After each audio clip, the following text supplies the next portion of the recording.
It's Talk Erie and the Joel Natale Show. We're live from our Kingdom Financial Group studio here at 5th and State, and we're also live on Facebook and YouTube. And we're having an entrepreneurial conversation with Bill Catania, and you are the leader of One Rail, a cutting-edge logistics company. Bill, welcome to the show. Appreciate you being on. Thank you. I really appreciate it as well. Great to be here.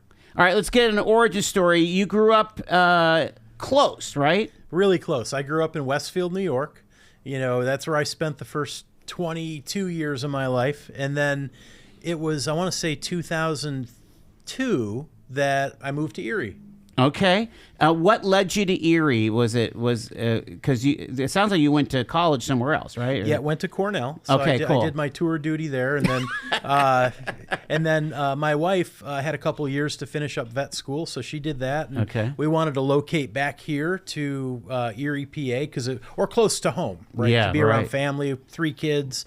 Wow. So Erie was the right place, and I was working from home at the time on my first startup, so it didn't really matter where I was. But sure. It was just good to get back close to family. All right. So what did your entrepreneur mindset kind of bubble up at Cornell? Did you have a business degree or whatever? Or? Yeah, I've always been entrepreneurial. And you know, I go back to elementary school. I'd sold baseball cards nice. And stuff like that. And yeah, I mean, when I was at Cornell, I went in there kind of pre-law, you know, wanted to be an attorney maybe, thought about politics a lot.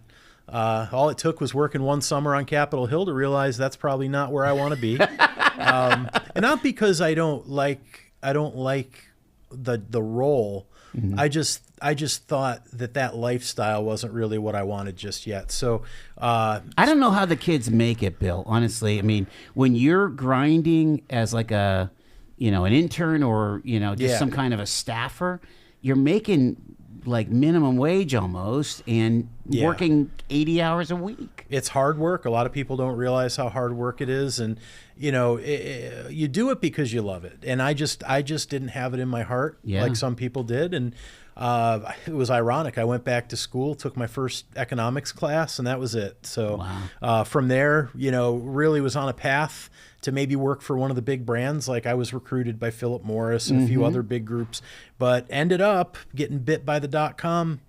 It turned into a bubble, you know. Right. So what era, when was this? Like 2000 is when I so graduated. Really the bubble. Right at the peak of excitement. And there were some big startups coming out of Cornell. Probably the biggest one was Blackboard.com, which went on to become what today is really the leading kind of e-learning solution. Yes. So that bug bit me pretty big, and I ended up doing my first startup when I was in my senior year there.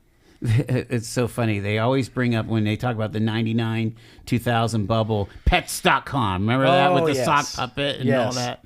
You know. But that's really a poor representation of what ended up happening. You know what's really ironic now that I think back? There were so many .coms that really tried to go headfirst into e-commerce, and they all failed. I can almost say all of them failed except for Amazon. And the reason Amazon didn't fail is Bezos realized he had to reinvent the supply chain. That's why he succeeded. He rebuilt it. He refactored it. Wow. Yeah. When you think about, we're looking at a Amazon Prime truck right outside our window. Yes. I mean, not more than 10, 15 years ago, that was a UPS truck. That's right. But he did a vertical integration from owning the store or housing the stores, housing the materials, the product, to getting it to the last mile. That's right. Incredible. It is. And, you know, they relied heavily on third-party carriers and couriers in the beginning. But once they built enough density, like that truck is going to do probably 70 deliveries today. Once they built enough density, then it made sense to start building their own network. Right. But he built that on the backs of FedEx, UPS, and then FedEx decided not to serve Amazon anymore. Wow. So it's real interesting how Amazon has changed the whole landscape. All right, so you were involved in a .com area, and what happened to that business there? Well, that was a business of love and, something that I really love, which is auto racing. Oh, cool. I grew up around State Line and Erie Speedway around here. Erie's is where I ran my first ever race, and then Lake Erie Speedway when they opened. So I started a company called Race Fan, and we became one of the top destinations for racing news and information in the U.S. We had around 20 million views a month, and we aggregated racing news from over 1,000 local racetracks. That's astounding. So really, even back then, 25 years ago, you were talking about content generation. That's right. So the content side of things before the e-commerce. Although I would imagine you had like swag and stuff, right? Oh, we had swag, and what was? Of course, we had swag. Of course, you had swag. But what made that company interesting was I observed all the failures of .com, and there was a real narrative around bricks and clicks. Not just clicks, but bricks. So what we did with RaceFan is we had an amazing .com business, but then next to that was the bricks part of it, where we actually would go out and secure the marketing rights from local racetracks, and then we would sell their marketing inventory to companies like Valvoline, Napa, the U.S. Army. Those dollars never made it to the local racetracks. Wow. They'd sponsor 10 million, 20 million to a NASCAR team and say, there, that checks the box. But they weren't getting into the grassroots. So it was a one of a kind business where we did promotions at about 600 racetracks our biggest year, and then the .com was next to it. So a company like Valvoline would get representation face to face at the track and then online. That's remarkable. So signage and special events, VIP stuff, exactly. The whole so you're mixing .com, you're mixing traditional graphics, and also I would imagine experiences, right? Oh yeah. I mean, meet the racers and all that stuff. We did a lot around giveaways. Did you? To create some of those experiences. So, for example, we would work with like MBNA, which used to be a big credit card company, all those affinity credit cards. We would do signups at the track for the credit card, but that would all roll up to some driving experience. Oh my goodness, it was fun. Cool. It was a business, 100%, but it was again in an area that I have a lot of passion for. Sure. All right, so when did M. Network kick in? Because that was your claim to fame here in Erie, right? Yeah, that was born right here in Erie. I couldn't have done it without my two partners. I have to always recognize Dan Benzer and Kevin Seeker. Yeah. The three of us started it. I had sold RaceFan. I had sold out of that business. And within, 7-8 months. Like who picked that up? Car and Driver or something like that? Actually sold it back to the investors because I wanted to do something different. Sure. Okay. And I felt like I'd kind of reached a point, there was another phase of the business where we were going to buy racetracks. And I didn't see, with the way the markets were, I didn't see that coming yet. Okay. So I ended up moving on. When I was at Cornell, did a lot around brand and kind of food marketing. And, I joined Dan Benzer at his agency where we did a ton of exciting things for companies like 7-Eleven and Kroger, food and product design. Yeah. And 10 months into it, I just started doing things I shouldn't have been doing. And Dan knew that was going to happen when he hired me. Right, yeah. He said, I know you're an entrepreneur. He's going to go rogue on us. Right. So I don't know. I started seeing some things, and it's funny how a startup starts. It doesn't end the way it starts. I started to observe the Giant Eagle gas savings program. Okay. And I thought, why should they have gas pads at the grocery store? Because at the time they were putting these gas pads at the grocery store. So then I started thinking about, can we build a middleware that makes it possible to shop and then go to any Sunoco, for example. Right. So it made it so the grocery store didn't have to manage gas, because it's a pain to manage gas. Sure. So that took us down this path of building a fuel savings program. That didn't really work out because there was already somebody doing that. Then Kevin actually had a lot of experience in mobile technology. So the thought was, why don't we build a prepaid phone where you can get free airtime? So if you buy certain things in the store, instead of free gas like you get with the grocery fuel savings, you can get free airtime. So we went down that path, and we actually secured a huge customer, second largest grocery chain in the country. Safeway. Yeah, of course. And they put our phones on the end of every end cap in 1,000 stores. So at that point, we were somewhat terrified because we didn't have an investor, and we signed Safeway, and we just dug as deep as we could, to make it work. But we launched it. Can I little rabbit trail here? Because I'm trying to understand. Okay, we're gonna sell prepaid phones. Yes. There's this whole supply chain going into that. This is not, I'm making an app and I'm gonna charge. There's a lot here. There's a lot here, and there's economics that a lot of people don't realize. There's something in business they call the razor blade model. And if you think about it, it's the same as printers. Yeah. You can buy a printer dirt cheap. Right. But then to buy those cartridges are very expensive. You can buy a razor blade. Razor. Yeah, Gillette, $6 for a razor. Yeah. But when you go to buy the razors, it's $20, right? Prepaid phones specifically they used to be the same way, where they would give so we had to basically lose money on the phone, and then we needed about 4 to 6 months to make that up on airtime. Oh my. And we were doing that with hardly any capital. We were doing that just by the grace of God and hard work, and we launched it. We launched it in all 1,100 Safeways, and plus you need the end cap, the signage, all the hooks and all the things. Yeah, and we sold that in. Safeway gave us the whole package, where they marketed that phone. It was their brand. And then it happened. So we launched this thing, gosh, it would have been August of sometime in 2008. And we all know what happened in September of 2008. So we had secured a term sheet from the biggest venture fund in Pittsburgh at the time. It was Draper Triangle, which is one of the big Draper funds, and for a Series A. And we lost it the day after the markets crashed. They pulled the term sheet. So now we're sitting there with no funding, no hope of funding. And that's really what caused us to pivot to become what MDOT was known for, which is digital coupons. Unreal. All right. So, you know what? I'm going to take my break now because I want to jump into MDOT after the break here. We've got Bill Catania with us here. We're talking entrepreneurship and just how things get done with an amazing brain like Bill has here and his partners. It's Talk Erie and the Joel Natale Show.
Talking entrepreneurship here on the Joel Natale Show. Bill Catania is with us here. He's a Northwest, or tri-state area native here. You really got a lot of his start in Erie, PA with this M.Dot network. And so you were talking about the phones, and it's kind of morphed into this digital couponing. All right. Had there been digital couponing before you guys entered the market? Yeah, digital couponing was about 10 years old at that point, but it had never scaled the right way. And the reason it didn't scale, and this was the blessing that came out of the phone, was the phone taught us a lot about how to activate that from the point of sale. Okay. And when we learned how to do that, that gave me the ability to conceptualize how to do something similar to redeem a coupon that hadn't been done that way. Okay. It was being done with servers in a store. We found a way to do it with the cloud. Gotcha. All right. So tell us what M.Dot was. Were you a service provider to retailers? I'm thinking of Wegmans. Are we talking about the swipe card, basically? Yeah. So there was no system of record to do this. It was being done by the loyalty servers. Yeah. Like loyalty like programs. Shoppers Club, yeah. Yeah, Shoppers Clubs have been around a long time. The problem with Shopper Club programs is they can't see anything external to the store. So if a shopper were to go online to coupons.com and clip coupons, it had no way to load it in real time so a shopper could just check out immediately. So loyalty card programs solved 80%, not 100% of the problem. So they were limping for 10 years, and they had limits on how many coupons you could put in it and everything. So yeah, what we did is we conceptualized, hey, let's aggregate every coupon issuer, coupons.com, Red Plum, all these different big coupon companies into one pool of coupons.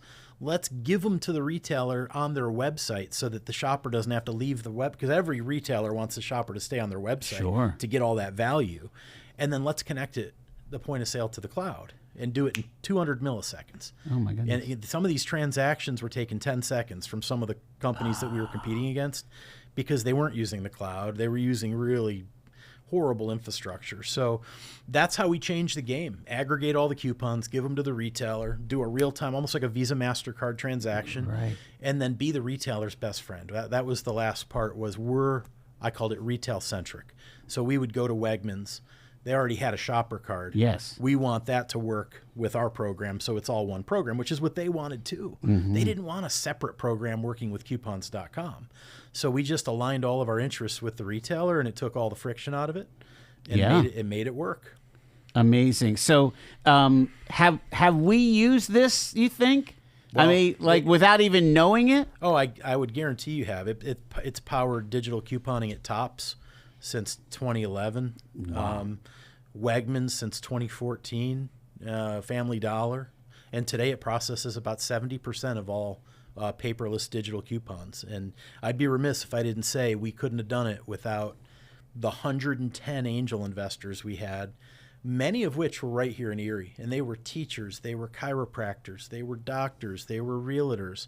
They were people who, when 2008 happened, lost faith in the public market. Right. And there was a lot of money, they say, on the sidelines, and we got some of that. We got about $4 million of local money to build M.Dot. And if it wasn't for them, we couldn't have done it. What did that $4 million, where did you have to put that? Because you're saying you're using the cloud. So was that basically a cash transfer to Amazon Web Services, basically? No, believe it or not, it was the team. We had a really amazing engineering team. Yes. And we recruited a team that built really the first generation of coupon technology. It was called Catalina. And it's that paper coupon that prints out when you check out that you don't see as much anymore. No. But they had built that solution, which went public. And I found a bunch of engineers that were disgruntled, that were part of that company. And I shared my vision with them, and they made it happen. And wow. We couldn't have made it successful without them either. So this is happening as almost seamlessly, basically. Yeah. With kind of store branding, but there's also some of these big, what is it, Rasputin? I want to say Rasputin. Oh, Rakuten. Rakuten. What is that? So that's a great question. There's two types of coupons in the world. There's those that flow with the transaction when you're shopping. So with M.Dot, we found a way to see every scan of the cashier would make at the point of sale, and then we would compare that in the cloud to a digital wallet, and we could impact the price at the cash register. so you pay less. Wow. Pretty much all the other coupons are coupon codes. Yes. Or you scan a receipt and get a rebate. It doesn't impact the actual point of sale transaction. And you mentioned Amazon, the irony of the whole thing. You know, Amazon is a big part of my life now with my current company, just as a, not really a direct competitor, but we won the Amazon Global Startup of the Year with MDOT, which we beat 1,500 companies. A lot of them were Google, early days Google people that built AdWords and all these things. Yeah. And we beat them because of the novel way that we leverage the cloud. Because that was a long time ago in cloud years, 2010. That is, yeah. Like I mean, 50 years ago. That's astounding. Yeah. I notice now in some of my shopping, by signing up for Capital One Shopping, for example, it examines all of my online shopping and sees if I can save money. That's kind of similar technology, I would think. It's similar, but it's doing it in the store. So think about all the products on the shelf. Mm-hmm. With this technology, it makes those products eligible for extra savings. It's so amazing. And online, you see, again, Rakuten, you see a lot of the credit card companies, it's easier, believe it or not, it's easier to sort of have visibility to what's being bought online than it is in the store, because that cash register is a black box. And those black boxes haven't been changed in 20 years, some of them. So we had to figure out how to make that work with a data connection, which in some cases it hadn't supported yet. And so it's a lot more complex to make that work with the point of sale. The imagination that it takes, Bill, the what ifs. What if we could do this? What if we could do that? That's an essential part of you being an extraordinarily successful entrepreneur. Is there a best practice, or is there some kind of a regiment that you do to not limit yourself, not put yourself in a box? I think the biggest thing is to be honest with yourself. And if you're trying to sell a vision that's not possible, you need to own that early and realize, hey, we can't touch the point of sale. So I say that because every engineer I hired said we can't touch the point of sale. And I believed we could touch the point of sale. It's really hard. It's like doing brain surgery. Grocery chains don't want you in their point of sale. So one of the greatest compliments I got that I felt, was pretty significant was from a guy named Steve Goforth. He was really my head of point of sale, and he'd been in the industry 35 years. He said, Bill, I never would have thought we could do that, but I couldn't have done it without him. Wow. I knew that we could get in that transaction. I knew for conceptually how to do it, but he knew how to make it happen. And that's what every great startup has. You have to have the vision to do things that haven't been done, but then have the people to execute it. And it changes reality. It changes what they perceive to be reality. Is the amount of data and the amount of data mining that now is there. I mean, again, this goes right back to the Shoppers Club, but they have a profile on each of us. Yes. That we like sourdough pretzels, right? Yes. And what's really crazy, so that's exactly what the next phase was for Inmar, who acquired us, was how do we now take all this data and do shopper marketing and do a better job upselling, cross-selling, getting customers to buy more. And the craziest thing when we started going down that path was we brought in a data scientist, and he said, what do you think the number one most purchased product is with Cheez-Its? You're welcome to guess if you want. I have no idea. You want to try? I'm down to 10 seconds. Right? What is it? Tide. Back after the news with Bill Catania. Data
Bill Catania is with us here.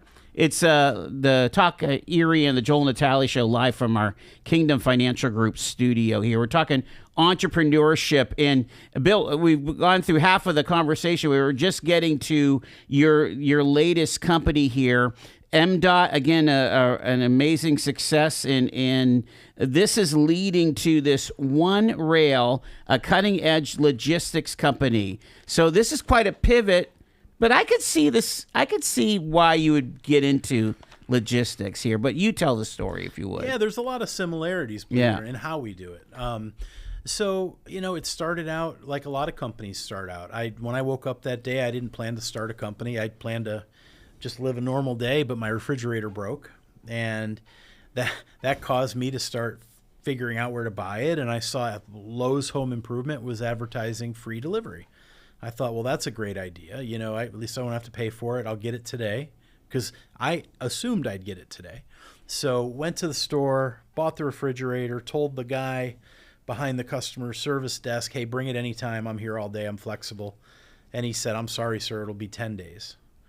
And that was because Lowe's hadn't operationalized delivery yet. This was back, September of 2015, roughly. Yeah. They hadn't yet really dedicated employees. They didn't have dedicated trucks. They did it when they could do it. And they said, that's when we can commit. And they were outsourcing the delivery process, right? Actually, no. They were leasing a couple trucks from Ryder, and they just let their employees do it when they weren't busy. Oh, and that was there was this backlog. Yeah. And it was 10 days, and it was right there. It was in the store. It wasn't like okay. So it wasn't like you had to wait for the warehouse. Okay. No. So within like seconds, I start searching for Uber for delivery, Uber for moving. There has to be some dude with a truck that could just come and pick this up. $80. We'll all be happy. There wasn't. And that put me on a path pretty much night and day just to think about that problem. And I become a student of whatever startup I'm doing. I try to become a student of it for a while. So I learned all I could about moving, home moving, delivery, which then led, that was September of 15. I launched it to consumers in would have been June of 16 as an on-demand moving and delivery company, mostly doing moving, not delivery. Unbelievable. Yeah. And so what did that entail when you say that you're an on-demand? Is that a website? Is that a phone call system? What is that? We had an app and we had a website. We went out and recruited drivers, people that had trucks. It was all big and bulky, everything we did. We didn't mess around with small item. Mm-hmm. So we recruited a truck network, launched it in Winston-Salem, North Carolina. And that was how we got started. And from a consumer standpoint, they would go into the app, they would answer some questions. There was a pricing algorithm behind it. So if you had a room worth of stuff that needs to go to storage, we would ask all the right questions, give you a price, you pay, drivers dispatched. That's how we got started. That's unreal. Yeah. So tell us how has scaled since then. Yeah, it sure changed. So we did that for a couple years, my wife Lisa and I, and she's still dealing with the doggies and kitties and stuff. She is. She different wife. Okay. Sorry. Yeah. It's okay. I apologize. It's all right. Yeah. But we still have lots of doggies and kitties. Okay. We do have. I forget how many we have. 6. Seriously. I think. Okay. Yeah. 6 kids, 6 doggies and kitties. We do things in 6s. But so she's actually out there. She's my co-founder in this company, and she works just as hard as I do, if not harder, every day. Okay. Now that we're 200 employees, it's scaled quite a bit. Yeah. We're not working any less though. But what we did is we pivoted, and the pivot came about after operating for a couple years, and we were doing fine. We could have built a nice business that we could have grown without investors, for years. But the bigger problem that I wanted to solve was, how do we give retailers that are not Amazon, which is pretty much everybody, Amazon-like capabilities so they can do same-day delivery? How do we help them unlock their store as a warehouse? I mean, that's essentially what we do. So we pivoted big time in September of 2019. And the pivot was to stop recruiting all these drivers, to stop putting that app out there, and to start building a platform that becomes really the operating system that retailers would use to power all their delivery. Not just a couple markets, but every delivery they do. So, and then instead of all these onesie, twosie drivers, let's go sign a contract with DoorDash, with Uber, with Lyft, and every single delivery company that wants to get deliveries from our customers. And then the third component was, let's make sure every delivery goes well and put a support team over the top of it. So that's what we did. And, we closed our first round of financing February of 20, like 2 weeks before the COVID lockdown. Wow. Which was a really horrible time to be, raising capital, but we got it done right before it was a challenge. I would imagine that the demand for the delivery raised through those next 18 months, right? It was so hard to watch that because we were in a position, we knew the right thing to do. We just hadn't built the platform yet because we started building it. But we were doing it kind of manually, but doing that model of aggregate the delivery companies, get every delivery from the shipper. And, today what it's scaled to is almost 300,000 deliveries a day.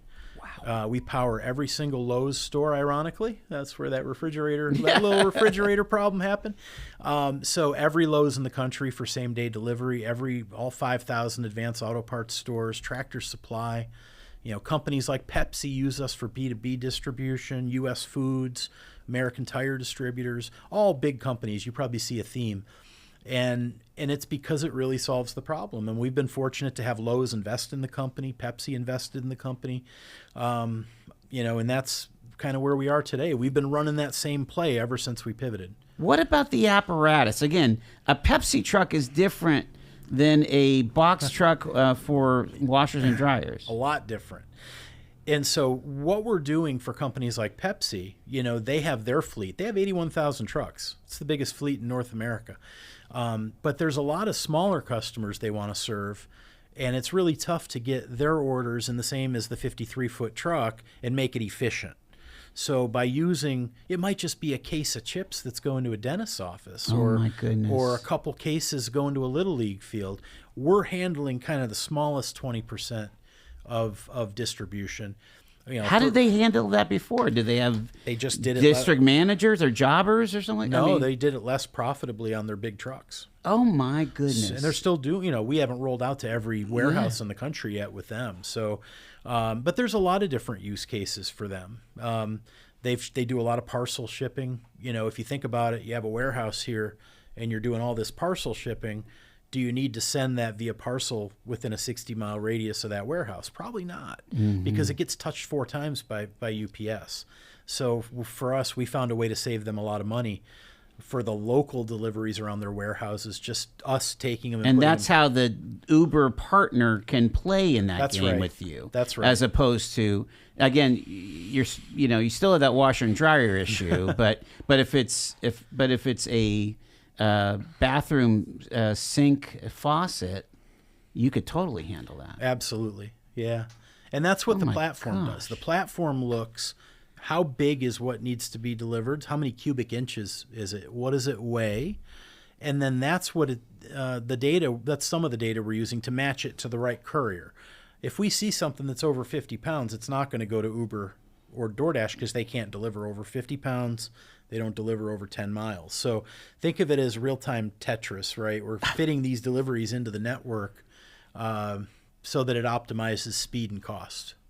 So what is your capital expense? So you're not rolling trucks, are you? We Bill? don't. We like I said, we do about 300,000 deliveries a day, and we don't own a truck. Only in 2024, right? Holy smokes! But our costs are the team. Yes, we have 75 engineers. Really smart people. Really smart people. Way smarter than me. That's always been my goal, right? Is to surround myself with really bright people. I can come up with a great idea, but I can't do it without them. And so we have a great engineering team. We now have a data science and AI team. We're adding 3 more data scientists right now. So we're doing a lot with data to even predict when a delivery is going to be late and to give it a different outcome. Wow. Goldman Sachs has recognized you as one of the most exceptional entrepreneurs of 2024. How does that feel? And, was that on your bingo card, I guess? Honestly, that I still haven't processed that. I mean, it really means a lot. Having the opportunity to meet David Solomon, the CEO of Goldman Sachs, and spend 3 or 4 days with him and, the global heads of pretty much everything at Goldman Sachs was amazing. And then more than anything, the other entrepreneurs that were there, from companies that are valued, some of them upwards of $10 billion, was really cool. So building a network, that includes them will help us, well into the future. But no, it wasn't on the bingo card. I mean, I'm just wake up every day and swing the axe and do what we can do. And when these recognitions come, very grateful, very grateful. What kind of problems do you have to solve? Because you think about what's on the mind of most business owners are, I don't have enough help, or my help is not showing up. It's a lot about workforce these days. Right. You have a philosophy about workforce? Well, I mean, we've gone all in on the company culture. It's work hard, play hard. We have a great office. When everybody said, hey, let's get out of the office, we went in the office. And we recruited and built a team. Now we have over 100 people in the office in Orlando. Everybody else is virtual. But we really invest heavily in culture, and that's things like this week. We have a Thanksgiving potluck on Wednesday. We're doing it a little bit early because of travel, but we had an event every day the week of Halloween. We have fun. We have costume contests, and for our holiday theming, we have Christmas tree, and every one of our customers has a logo on an ornament. Like, we just do all we can to build the culture. And we were chosen by it was Inc. The Inc. 5000. We were on the Inc. 5000 2 years in a row, but we were also recognized as one of the best places to work, and that means a lot. That's not something you can do with numbers. That's something that comes from our employees saying, yeah, we're happy and we like working here. So why one rail? Why rail? Again, I mean, in Erie, we love the rail, right? We're Wabtec and GE, right? Maybe that's why I came up with that name. I've been around rail. I grew up on the railroad tracks in Westfield, New York. I might as well. Sure. So it's funny, and it's not obvious. When I had MDOT, that was considered a fintech company, a financial technology company. We had to work within the constraints of a credit card. And the term that's used for the infrastructure that carries those credit card transactions is the rail. They call them payment rails. Okay. And there's around 8 transactions that happen when you swipe your credit card, but you don't know that. You don't see it. You don't think about it. You just wait for the receipt to print out. And I couldn't figure out for the life of me why delivery couldn't be that way. Yeah. And what we were finding was, even the biggest retailers were calling around to see if couriers were available. It was janky. It was terrible. And I just wanted it to be an order comes in, and within a couple hundred milliseconds, a driver gets dispatched. And that's what we built. And there's rules and, governance and like a payment system. So one source of truth, rail. Yeah. One rail. You mentioned AI. What could that do for your business, and what do you recommend, again, other entrepreneurs embracing AI? I'll say 2 things on that. If it wasn't for AI, we wouldn't be in business. Even now? Yeah, right? We built the platform with machine learning and AI. And good example, our first customer was Menards, home improvement chain. Yeah, in the Midwest, yeah. Yep. That's where my kids shop. I love Menards. I wish I had a Menards in Florida, but I don't. Yeah. When an order would come in, we had what we called the dispatcher. This was version 1 of the platform, actually version 0.5. They would see that order, and then there was a drop-down menu. They could select a courier. They would dispatch, but it was all digital, right? One person could dispatch 80 deliveries a day. Today, one support agent, we don't call them dispatchers, can oversee 3,000 deliveries a day. Oh, my. And that's because AI, 100% AI, learning what network is going to be on time or not on time at a certain time of day for a certain type of product in a certain geography for a certain speed delivery. So it's contemplating all those variables, and it's saying, don't give it to DoorDash. They're busy doing food. Give it to Uber. Or don't give it to Courier Like Express. real time? They know? That math is happening in two, They 3. know that they're really busy over at Little Caesar, so They do. oh my gosh. And if we didn't do that, we wouldn't be in business because we'd have several thousand dispatchers. Like, yeah, we wouldn't even have a business. We just built our first AI product. It's, the proof of delivery you get shows your porch with the package on it. So we built AI, POD, proof of delivery AI, which is a big deal for wholesalers because they need to prove the product was delivered so they can get paid. Sure. So if you think about Ferguson Enterprises, big HVAC distribution company, even Advanced Auto Parts, we do all their deliveries to repair shops around the country. If that POD isn't there, so we're validating it with AI now so that a human doesn't have to sit there and look at everyone, and we know what a box is supposed to look like. But yeah, it's the very beginning though. And my advice for entrepreneurs is don't think of AI as a separate thing. Think of it as something that should be woven into the DNA of your business. Mm-hmm. It's just like .com. .com, you remember when new media came out, mm-hmm. Now it's, then it's just media, Right. So think of AI as something that really should be fully integrated with your business, not, hey, we do this with AI. Think about how to automate a lot of your processes. We're using it now to quality control check code. We're checking code in. We're checking it with AI. Sure. We're using it for some of our support because we answer the phone on behalf of our customers. Certain types of things we can solve with AI. So, yeah, we use it every day. Bill Catania is on. Just a couple more questions for you, Bill. You have never been really shy of taking on investors and things, and a lot of entrepreneurs, good or bad, they kind of try to hold things to their vest because they don't want to give up percentages or whatever. Right. What's your take on all that? I'm loyal to one thing: share price. When you start taking on investors, there's rights that they have, and you have to realize you're not in full control anymore, and that's okay. Now you can structure it so that you can maintain some semblance of control. I'm loyal to share price, and so when I say that, I'm not afraid to raise capital and dilute myself, because if I'm doing that, I'm making a decision to grow the company and become a bigger pie, right? I'd rather have a smaller piece of a massive pie than a massive piece of a small pie, and that's just how I think. Every entrepreneur is different. I know what I'm signing up for. Mm-hmm. I feel like I lost control a long time ago. The only reason I'm still driving this is because I'm doing a good job. Yeah. Just like an athlete.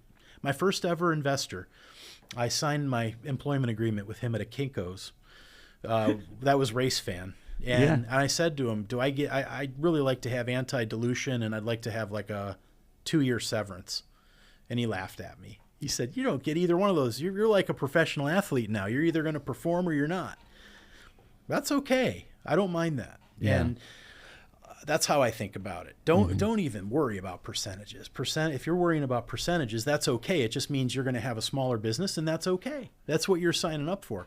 But if you're trying to build something really, really big, it's really hard. I mean, Zuckerberg was able to hang on to a good chunk of his business, and so is Bezos. But those are outliers. That doesn't happen in the real world every day when you build that kind of company. Talk about building or growing an entrepreneurial culture in a place like Erie, Pennsylvania. Again, in Orlando, it's a highly desirable place, right? Again, but you started MDOT here. You got investors here, and it was just that it got sold, and you guys decided to move to Florida. But how do you grow something here? Erie, Pennsylvania has every ingredient you need to be successful, and anybody that doesn't believe that either doesn't believe in Erie, Pennsylvania, or they just don't understand that all the tools are here. Mm-hmm. First of all, Ben Franklin, my gosh, Ben Franklin is one of the best organizations in the country for startups.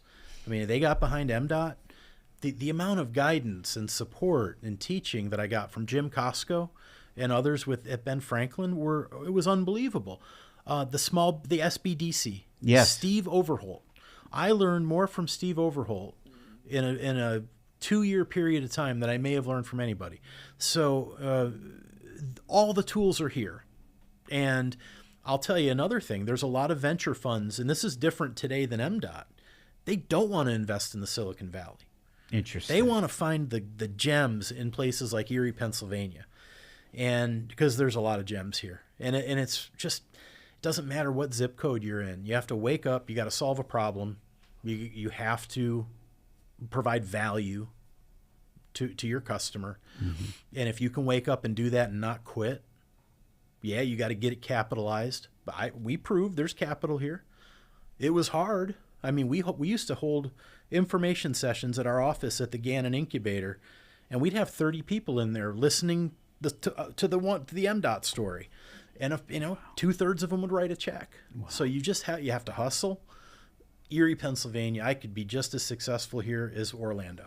You just have to look around you and use every tool you can get your hands on. And can't say enough good about Ben Franklin and SBDC.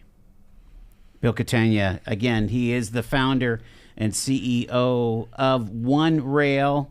And congratulations on all your honors. And please stay in touch, because I know there's something upcoming. Yeah, I'm sure you always have an idea rolling around, I would imagine. I appreciate that very much, Joe. Thanks for having me on. And I'll always have a very soft spot in my heart for Erie, and anything I could ever do to be helpful to anybody in Erie. I'm very reachable. So beautiful, great. So great to have you on here. It is 4 minutes in front of 5 o'clock.